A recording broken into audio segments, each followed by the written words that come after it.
Avant d'aborder le quatrième chapitre du cours d'algorithmes et structures de données qui s'intéresse aux structures de données linéaires, nous devons faire un petit interlude et vous enseigner l'allocation dynamique en C++, qui sera indispensable à la mise en œuvre de ces structures. Alors cela se fera au travers de 5 ou 6 vidéos, et dans cette première vidéo, je vais vous présenter les instructions de base de cette allocation dynamique, donc les instructions new et delete, ainsi qu'un nouveau type de variable qu'on appelle des pointeurs. Et c'est pourquoi ce chien nous accompagnera graphiquement pendant ces vidéos, puisque c'est un English pointer. Alors, en C++, vous le savez, il y a plusieurs manières dont une variable peut être allouée. Elle peut être allouée statiquement. C'est le cas des variables globales et des variables que vous avez explicitement déclarées comme statiques. Elle peut être allouée automatiquement. C'est le cas le plus général. Ce sera le cas pour toutes les variables locales de vos fonctions, de la fonction main ou pour les attributs de classe. Et enfin, elle peut être allouée dynamiquement, c'est-à-dire que c'est le programmeur qui va choisir quand elle est créée et quand elle est détruite. Alors, pour illustrer ces trois types d'allocations, je vais utiliser un petit programme de démonstration. Donc, j'ai simplement deux fonctions, la fonction main qui affiche main, qui appelle la fonction f, qui affiche f, qui affiche endf, qui ressort et qui affiche endMain. Donc, si je l'exécute, elle m'affiche évidemment main, f, endf, endMain. Alors, je vais créer différents types de variables dans ce programme, et pour voir quand elles sont créées, quand elles sont détruites, je vais utiliser une variable de type de cette classe C, qui donc affiche constructeur au constructeur et affiche destructeur au destructeur. Alors, si je crée une variable globale, qui donc est allouée statiquement, je peux faire comme ça, je crée une variable C globale, j'exécute. Je vois que la variable est construite avant même de rentrer dans la fonction main et est détruite après être sortie de la fonction main. Un autre type de fonction, de variable allouée statiquement, ce serait une variable au sein d'une fonction, mais que je définis explicitement comme étant statique. Dans ce cas-là, elle est construite au moment où elle est initialisée la première fois, donc au premier appel de f, et elle est détruite quand on sort du programme. Alors je dis bien au premier appel de f, si je fais plusieurs appels à f, ce n'est que la première fois qu'elle sera construite. Ensuite, elle est toujours accessible, mais elle n'est pas réutilisable. Donc ici, au premier appel de f, je passe dans le constructeur, mais tous les appels de f suivants ne passent pas par là. Je vais en retirer un. Alors si par contre, ma variable, je la déclare pas statique, elle sera alors automatique. Une variable automatique, quand je l'exécute, eh bien, elle est construite au moment où elle est initialisée, donc quand je passe sur la ligne où elle est initialisée dans le code, ici à cette déclaration, et elle est détruite quand je sors du bloc où elle a été déclarée. Alors ici, elle est déclarée dans la fonction f, donc elle est détruite après être sortie de f, donc entre nf et l'appel suivant à f ou l'affichage de endMain. Je peux éventuellement restreindre sa durée de vie en la mettant dans un bloc, auquel cas le destructeur sera appelé avant d'afficher endf.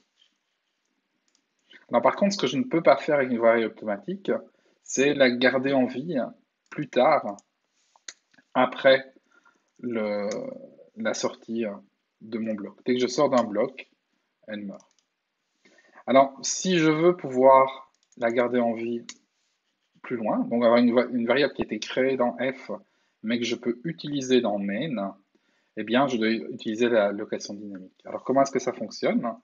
Je vais devoir déclarer un pointeur sur un objet de type C, que je vais déclarer dynamiquement avec le mot-clé new.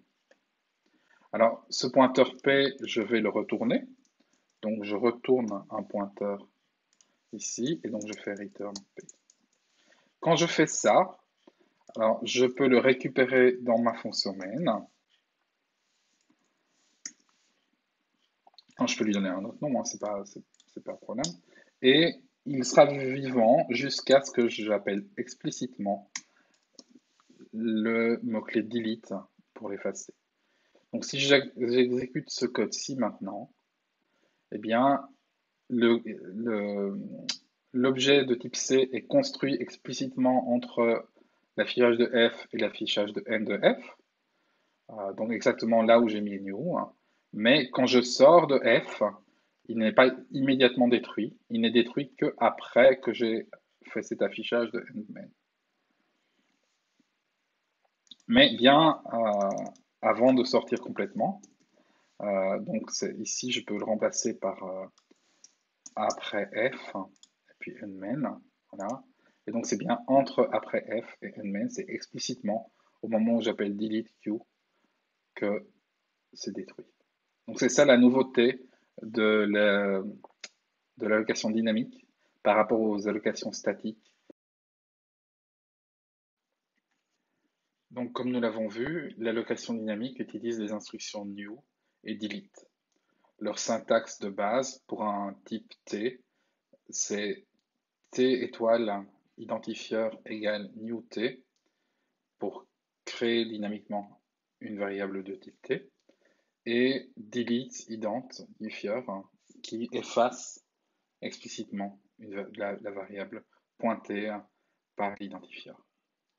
Donc l'identifiant ident, c'est un pointeur de type T étoile. Il est aussi possible d'allouer dynamiquement un tableau de n variables de type T, qui seront alors placées consécutivement en mémoire. Dans ce cas-là, la syntaxe est assez similaire. Simplement, nous ajoutons la valeur de n, donc du nombre de variables que nous voulons, entre crochets. Si on a initialisé l'identifieur de cette manière, donc s'il pointe vers un tableau de n valeurs, alors il va falloir l'effacer en spécifiant explicitement que nous voulons effacer un tableau avec delete suivi des deux crochets. Donc P, selon cette syntaxe, est un pointeur vers un élément de type T. Qu'est-ce que cela veut dire? Eh bien, cela veut dire qu'il va contenir l'adresse en mémoire où est stockée cette variable de type T. C'est vraiment un nombre qui représente la position dans la mémoire vive. Alors, on peut déréférencer ce pointeur en le précédant du symbole étoile. Donc, si j'écris étoile P, c'est une variable de type T que je peux utiliser comme n'importe quelle autre variable de type T. Je peux la lire, je peux l'écrire dedans sans problème. L'opération inverse, ça consiste à partir d'une variable et à lui demander quelle est son adresse. Et on peut le faire en précédant cette variable du symbole esperluette. Toujours dans la syntaxe des pointeurs, si T est un type composé, c'est-à-dire si c'est une struct ou une classe, alors les deux syntaxes qui suivent sont synonymes. À gauche, on déréférence le pointeur P, ce qui nous donne la struct ou la classe, et puis on accède à son membre M. À droite, on fait les deux opérations en une fois en utilisant cet opérateur flèche. On peut aussi incrémenter ou décrémenter un pointeur. Si on pointe vers un élément d'un tableau, incrémenter le pointeur nous fera pointer vers l'élément suivant. Décrémenter le pointeur nous fera pointer vers l'élément précédent. On peut répéter cette opération plusieurs fois et du coup on peut ajouter ou retirer un entier à un pointeur. Si j'ajoute 5 à un pointeur, eh bien, je vais avancer de 5 éléments dans le tableau. Finalement, la valeur 0 pour les pointeurs a un nom spécial. Elle s'appelle nullPTR. Alors donc, j'ai un pointeur vers un type donné. Alors ce type va avoir deux effets essentiels.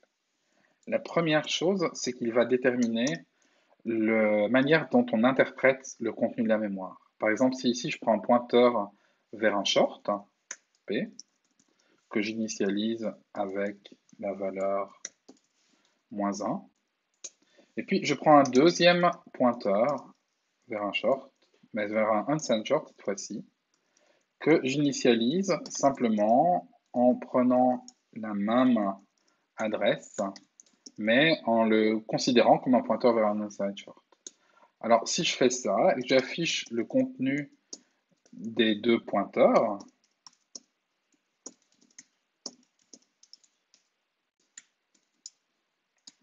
Voilà.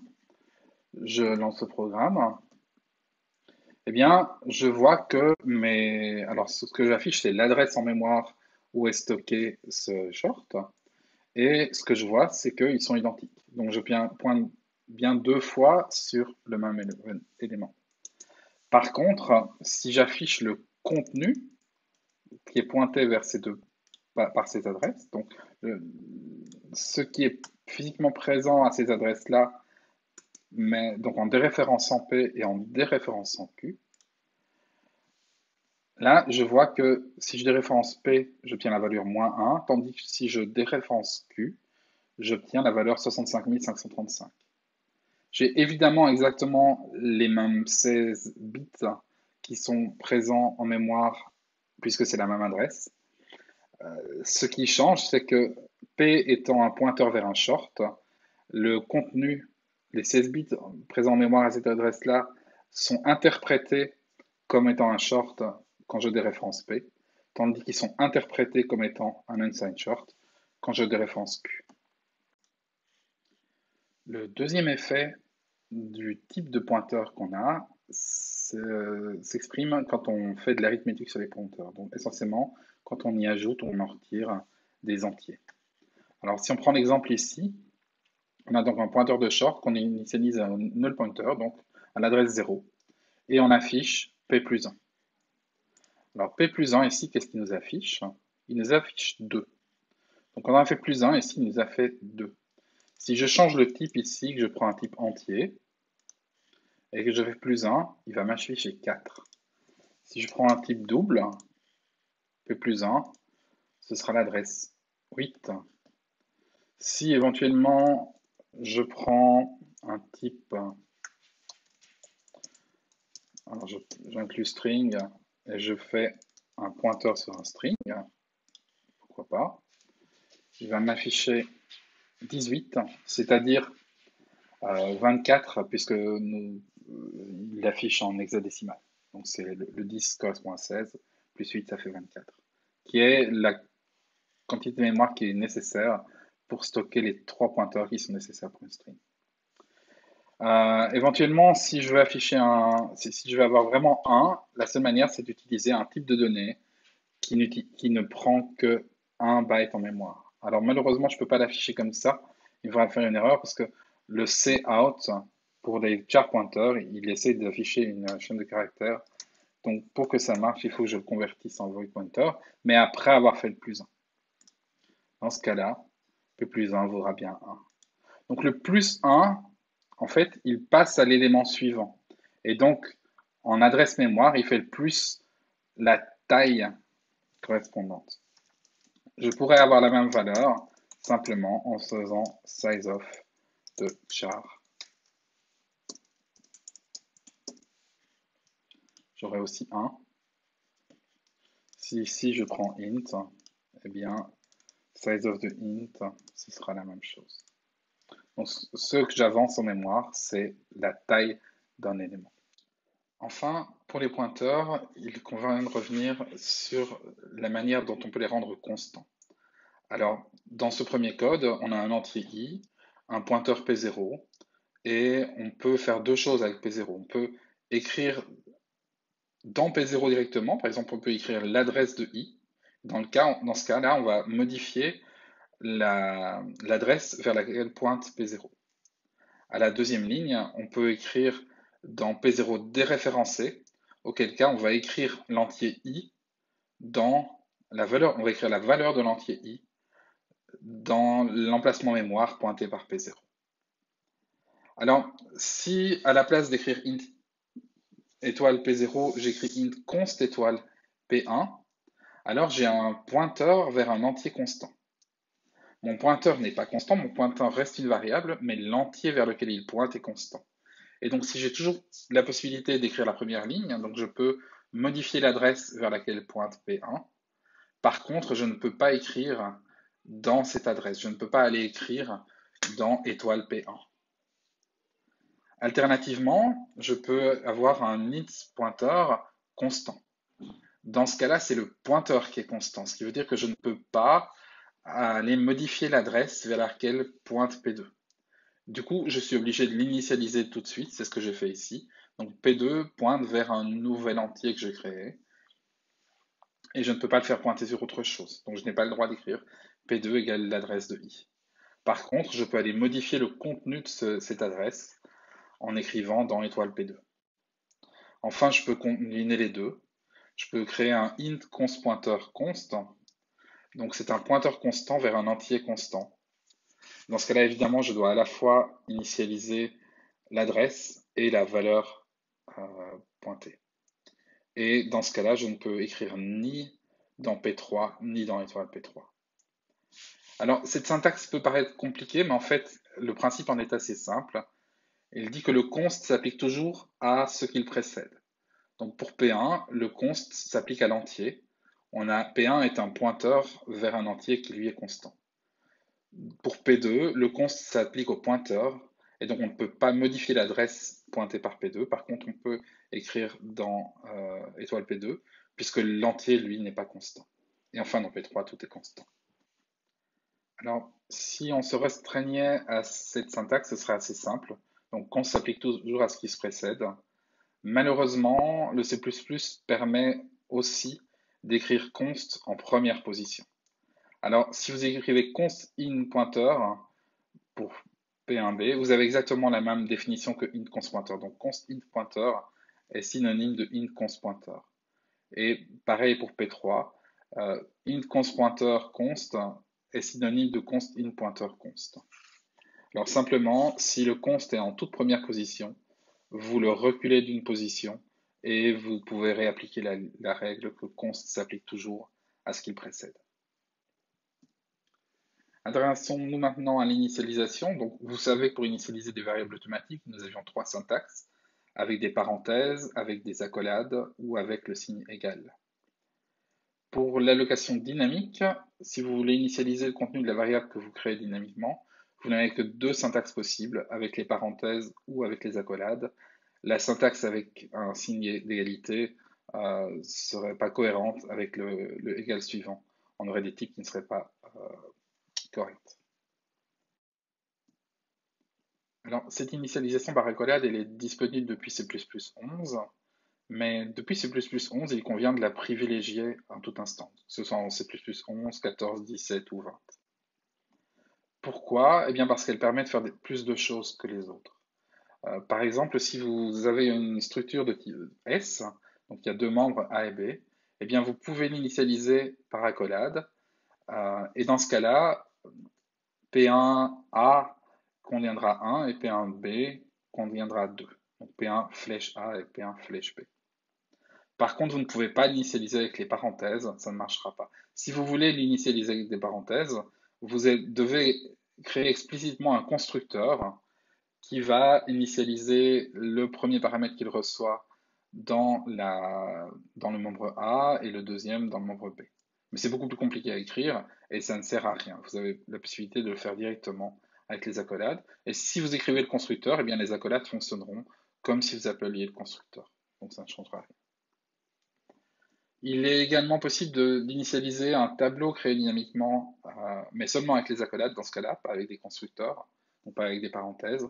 Mais si ici je crée dynamiquement un tableau de 6 éléments que je stocke dont je stocke l'adresse dans le pointeur P1, eh bien je peux l'initialiser avec une liste d'éléments dans une accolade.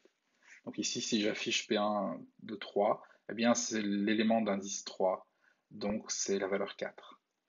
Vous pouvez aussi initialiser à 0 en mettant des accolades vides, auquel cas tout le tableau sera initialisé à 0. Alors, ce P1, 2, 3, ça vous fait penser à des tableaux, mais je travaille avec des pointeurs. En fait, il y a un opérateur crochet qui est disponible sur les pointeurs, et tout comme on avait l'opérateur flèche qui permettait de remplacer le déréférencement suivi du point, eh bien, on a cet opérateur crochet qui permet de remplacer l'addition d'un nombre entier suivi d'un déréférencement. Donc si j'écris ident entre crochets i, c'est la même chose que de faire ident plus i et puis de le déréférencer. Donc dans l'exemple du code qui suit, J'ai mon pointeur P qui pointe vers un tableau de 42 éléments.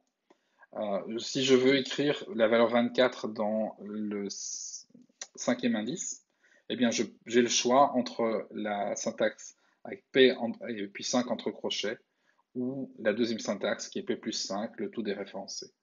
Il est clair que la syntaxe avec crochet sera plus légère. Alors, intéressons-nous au cas du 0. Alors, vous avez le droit d'allouer dynamiquement un tableau de taille nulle.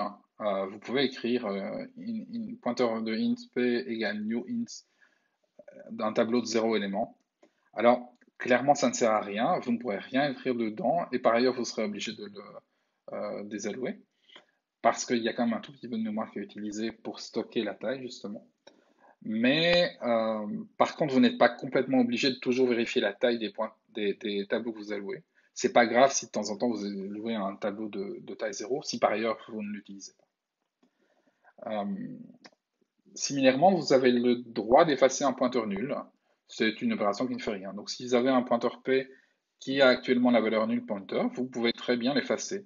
Il n'y a pas besoin de vérifier qu'il est non nul avant de l'effacer. Vous pouvez simplement l'effacer, il n'y a pas de problème. Alors, à propos de delete, il faut noter qu'il est essentiel de toujours appeler delete pour chaque variable que vous avez créée avec nous. Sinon, vous avez une fuite de mémoire. Vous avez de la mémoire qui est allouée et qui n'est pas désallouée. Donc, petit à petit, si votre programme risque de prendre de plus en plus d'espace en mémoire, jusqu'à ce qu'éventuellement, s'il exagère, il crache la machine. Par ailleurs, similairement, il faut toujours appeler delete avec les crochets pour chaque tableau que vous auriez créé avec new avec les crochets. Et enfin, il est important de ne pas mélanger la version avec et sans crochet de new et delete. Donc pas de new sans crochet avec un delete avec des crochets, ni un new avec crochet avec un delete sans crochet.